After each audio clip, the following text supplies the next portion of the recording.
नमस्कार दोस्तों।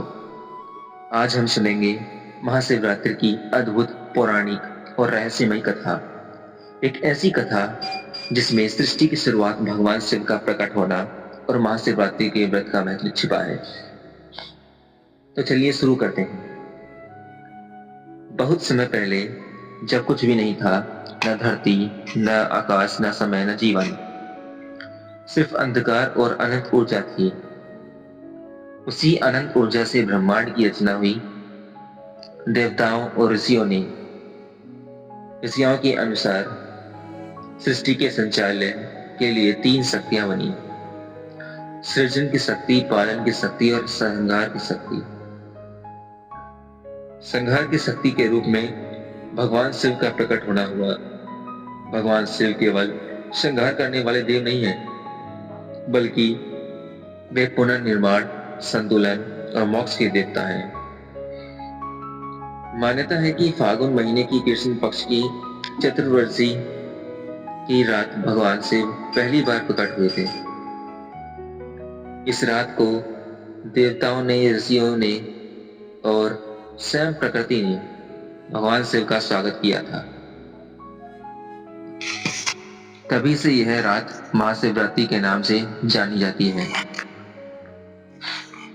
एक और मान्यता के अनुसार इसी रात भगवान शिव और माता पार्वती का विवाह हुआ था। यह केवल विवाह नहीं था, बल्कि ऊर्जा और चेतना का मिलन था। शक्ति और शिव का मिलन था, इसलिए महाशिवरात्रि को भक्ति, साधना और प्रेम का पर्व भी कहा जाता है। अब सुनिए महाशिवरात्रि से जुड़ी सबसे प्रसिद्ध कथा। एक समय देवताओं और असुरों ने अमृत पाने के लिए समुद्र मंथन किया। समुद्र से कई चीजें निकली, रत्न, धन, देवी देवता। लेकिन अचानक समुद्र से एक भयंकर विष निकला, हलाहल विष। यह विष इतना खतरनाक था कि पूरी सृष्टि खत्म हो सकती थी। देवता घबरा गए, असुर डर गए, सब भगवान शिव के पास पहुंचे। भगवान शिव ने बिना सोचे पूरा विष पी लिया। माता पार्वती ने उनके गले को पकड़ लिया, जिससे विष गले में ही रुक गया। तभी से भगवान शिव का गला नीला हो गया और वे नीलकंठ कहलाए। मान्यता है कि यह घटना महाशिवरात्रि की रात हुई थी। इस रात लोग जागरण करते हैं, क्योंकि यह रात आध्यात्मिक ऊर्जा की सबसे शक्तिशाली रात मानी जाती है।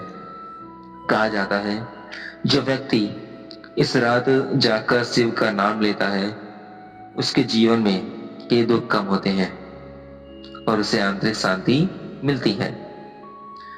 भगवान शिव को बेलपत्र बहुत प्रिय है। भगवान शिव को बेलपत्र बहुत प्रिय है।